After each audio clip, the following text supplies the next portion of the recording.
My name is Jane Powell. Welcome to Community Connections, brought to you by the Greater Kanawha Valley Foundation. This is a show showcasing community involvement, and boy, do we have fun today. We are going to talk about the Luna Park project. I have two guests that are going to give us all the details, and we are going to learn so much history, and I'm so excited you guys are here. Glad to be here, Jane. Yeah. So Corey Zinn, you are a media partner with the Luna Park project, and Marilyn McKeown, you are the project manager who has all the details and more data than I ever want to know about this. So let's jump in. Give me a quick overview. What is Luna Park? So Luna Park, it's in Charleston, West Virginia. Or originally, it was, a lot of Charleston. Actually, prior to being a fully developed city, it was a lot of farmland. We would refer to them as plantations, not necessarily as big as like the southern plantations, but there were African Americans, enslaved working these lands. The Glenwood Estate, then it was turned into a golf course on the west side, and then finally in 1910 or 1912, it became an amusement park, if you can believe it, on the west side of Charleston. 100 years ago, there was an amusement park on the west side. That's right. Wow. All right. So it was short-lived. It burned after about 10 years, 1923, from a welding accident. And then after that, they built these homes on top of it, cleared it out, and they created a housing district because Charleston was growing. This was like really, prime Charleston. Right. And they built these homes, and many of them are still there. It was designated as a historic district, and this project was created to really show this vibrant history and to preserve the homes, to let people know about the tax credits and beautify the area. Okay, so you refer to a project. Tell me, what is the Luna Park Historical Project? Well, we wanted to elevate this district because it had been designated as a historic district back in 2012, and people didn't know about it, right? So we've got together a group of residents. We did an immense effort to get the public involved, people that live in the district, and brought them together, and over the course of 29 meetings, 2.5 years, talked about what they would like to see to acknowledge the history of their area, and came up with the idea of doing gateway signs and street sign toppers and historical panels. So does that answer your question?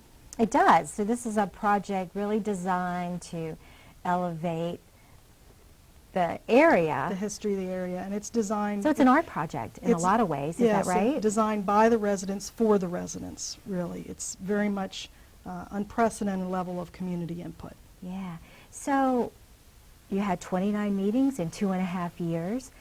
What is the outcome? What do you anticipate? Well, we have some beautiful gateway signs that focus on the area of the part of the park, the history that involved the amusement park. And we also have street sign toppers, which Corey actually designed, very colorful. They are on top of all the street signs in the district. And the third component is these interpretive panels, these historical panels that will actually include text and graphics that will tell the history of the area, including, for example, the story of John C. Norman, who was a well-known local black architect, and he was not permitted to live in the district at the time when he was actually designing homes in the district because of the racial covenants. So but he had the foresight to know that this would outlive him, that his work would outlive him, and he would live on, so to speak, through his contribution to the neighborhood. He certainly built some amazing homes. I actually live in one, and if you go to Luna Park, you can definitely tell the ones that they're usually stucco, and they have they're very colorful. They match, but they're all very different. He liked to make sure everything had a unique character to it. There's all kinds of not just the John C. Norman homes, but there's a lot of different homes, all kinds of styles that are represented. I'm not an architect, but I know there's tutors. There's the craftsmen, bungalow homes. American Foursquare, Colonial Revival.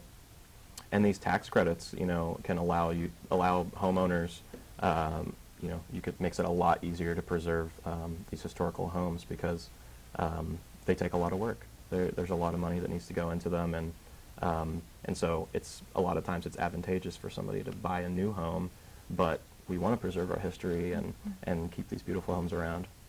So we kind of touched on that Luna Park is on the west side, but and because of the art, the toppers, and the street signs, as you drive west on the boulevard, you can see some of the toppers. I know they go back into the neighborhoods, but just even driving down the boulevard, that you can begin to see the art that's happening. How big is the area? It's not just a couple blocks, right? It's 40 acres. Yeah. 40 acres. 40 acres? Yeah, about 500 and something structures, of which approximately 440 are contributing structures. Wow. So it's a sizable neighborhood. This is not just one or two streets. We're looking at kind of a chunk of the west side. Yeah, it's really the center of the West Side Flats, kind of halfway in between the 64 Bridge and Patrick Street. Yeah, it's really strategically located because it has riverfront property, and they just finished this wonderful biker trail that connects Patrick Street Plaza, brings it down to Magic Island, and goes on down to the Capitol. Oh, so yeah. that is one of the borders of the historic district.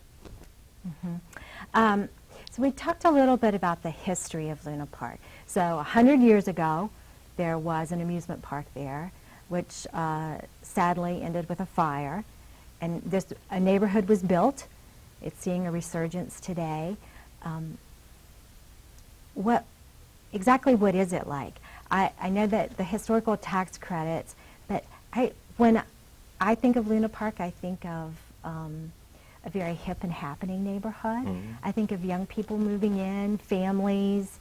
That's because Full of of all of energy. our work. That's Yes, all of it our is. work. That's why you're thinking that, yeah. Yeah, That's right. We had it's not just, the core part of this whole project was the artwork and the signage so that people could, physical stuff that people actually in the real world can see every day, and neighbors can pass by them all the time, and people drive by like, what's Luna Park? So, we raised awareness about that, also beautifying, but simultaneously we ran some social media campaigns, created a website, compiled a lot of this history that is very, unknown. We had to dig through a lot of archives at Culture and History, and people were really pulling from different corners saying, well, I think we have all we can find, which is crazy because, it's like 100 years ago, but really a lot of people don't know anything about it, and a lot of the people that live there before this project, they're like, there was an amusement park where my house is standing? That's crazy. I did have one of my neighbors, Robin, she said they used to talk about it in school. She grew up on the west side, and she's like, yeah, we know Luna Park. We used to learn all about that. But now, new people who move in or people just passing by can say, oh, okay, there's something about this Luna Park, and go to our website. We've produced videos that go through the history if you're wanting to deep dive a little more. And then, the artists, Blake Wheeler and Glenn Brogan, that created these 4 big 5-foot gateway signs. You should go check them all out. They're really nice, and So they all tell the story as well. Those are the big circle signs that I see, right? And the part that's yet to come are the interpretive panels. So the idea is that there will be kind of a little walking trail down from the boulevard through the neighborhood. And because it connects easily to Elk City, we're trying to make sure that there's a pathway through the west side so people can walk safely and learn about the history of the area. Yeah, walkable. That's huge for a neighborhood. Corey, you touched on partners and working with the volunteers. Tell me how this project was different than other projects. You've worked with the planning department in the city of Charleston. You've had a lot of contributors. Would you like to speak to that, Marilyn? Because there's, yeah, this project was a little bit differently organized in that it was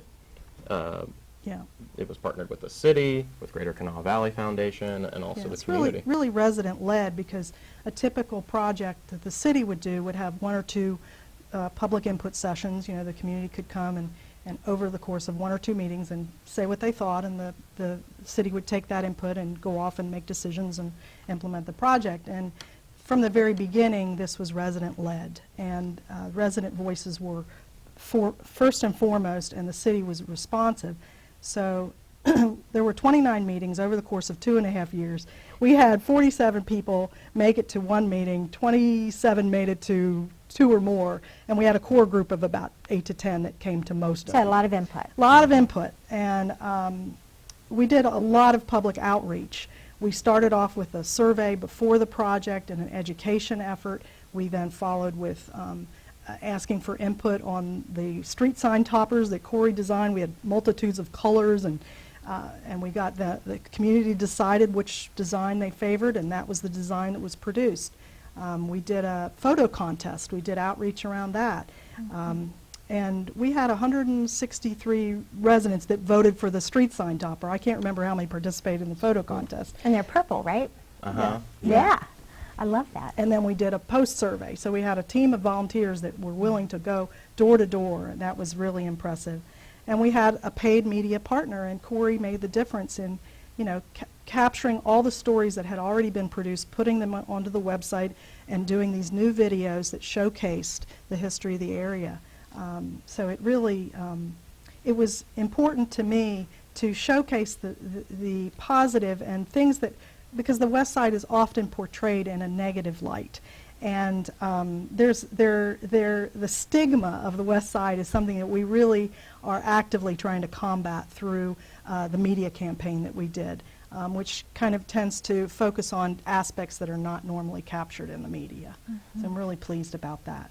And I think it paid off, because when we did the after survey, we had 80% of residents saying that they liked living in Luna Park, and 71% said they felt safe living in their neighborhood, and 81% said they could trust their neighbors. So a lot of positive news. I think the street signs and the artwork give them pride in their neighborhood.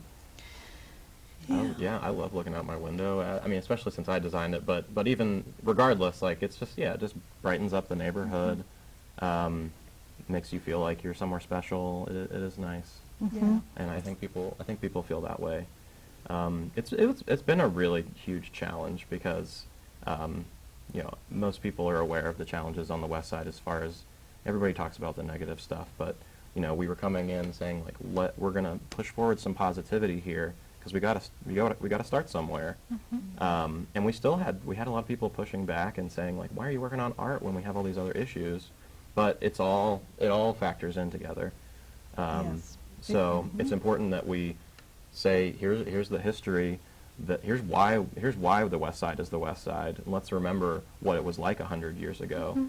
And that was a huge challenge, in that the park was whites only. The historians haven't found concrete evidence of there were whites only signs or anything like that, but we have pictures, and just knowing that it was a Jim Crow state at the time. Blacks and other ethnicities weren't allowed in unless they were working. We have pictures of African Americans, you know, working in the kitchen, but not you know, playing on all the rides and doing all the fun stuff. And then the neighborhood that resulted, and as Marilyn said, John C. Norman built some of these homes, a famous black architect, that he couldn't live in the neighborhood.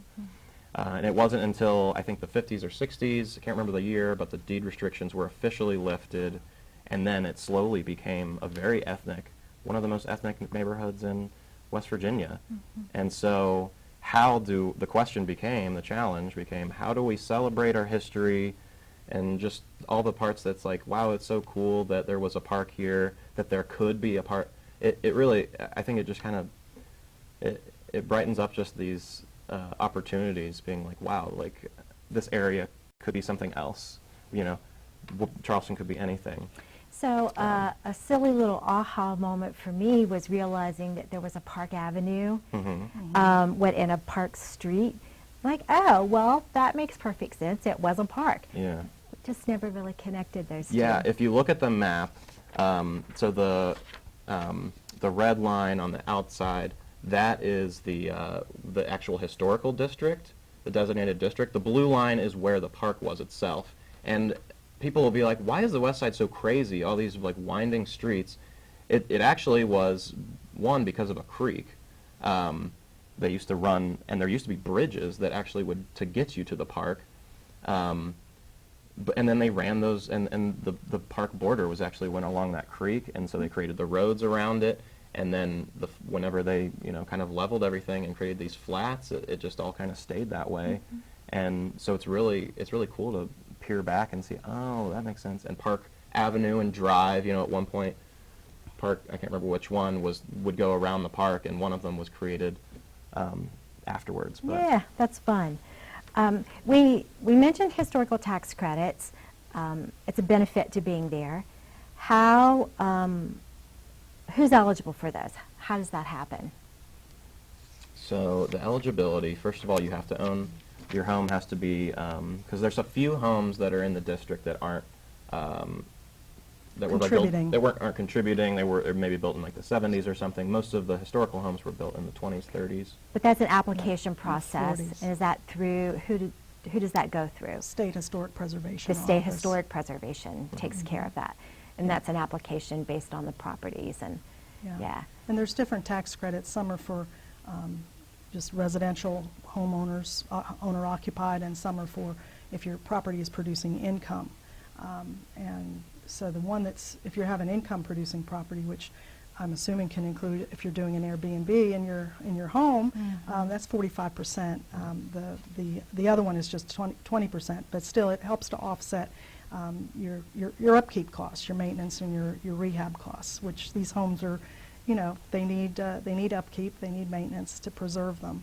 So it's a valuable tool, and It also helps, there's a percentage, I think, and I remember this was, so something to remember before you go and buy a historical home, and there's a certain amount that, if you're just kind of making little changes over time, you may not actually be eligible for the credits. You have to be investing a little bit, a certain percentage of the So tell me, value of the home. what's the future look like for Luna Park? What's going to happen? What's the next plan?